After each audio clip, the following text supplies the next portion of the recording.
there's a fellow named Leo Zeff who is we called him the secret chief.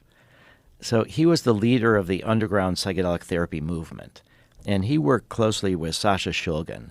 And Sasha Shulgin was the chemist that invented hundreds of psychedelics. He worked for Dow in the 60s, and he invented a biodegradable insecticide. And they rewarded him with his own lab to do whatever he wanted. And so Sasha tried to do more psychedelics. And they're like, well, maybe these are not going to lead to products. So he realized he had to leave. And he set up a lab at home, and he taught. But they would have this process of inventing new drugs, new psychedelic drugs, looking for new therapy drugs. And they would then, Sasha would take it into himself, and then if he thought it was okay, he would give it to his wife, Anne. They're now both, and they would do these together. And then then they had a group of 12 people that would meet like once a month, and they would try these new drugs. Sasha, by the way, did go to the Bohemian Grove, where he was a musician there. And so he was able to go, but he would test new drugs with people at Bohemian Grove. Oh, my God. So like presidents and bankers? Different kinds of people like that, yes. They would try these new things. They'd go for walks in the woods. Because you go to Bohemian Grove for a week or two.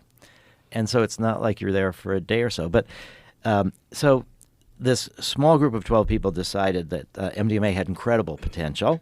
This is in the middle 70s. And they gave this to Leo Zeff, and Leo said, wow. He was about to retire. He was a clinical psych PhD, and he was getting up there in years, and he was about to retire. He trained a lot of people with LSD and other things. And so he did not retire in order to bring forth MDMA.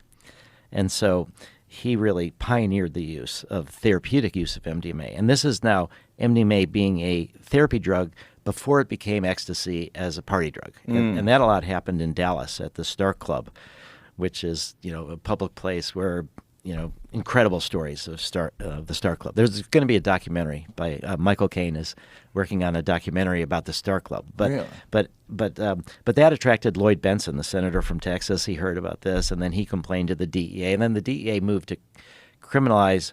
We knew that this public use of MDMA was going to eventually result in DEA crackdown. This is Nancy Reagan and Ronald Reagan and all of that. And so we had a jump start in a sense that the DEA didn't know we were there.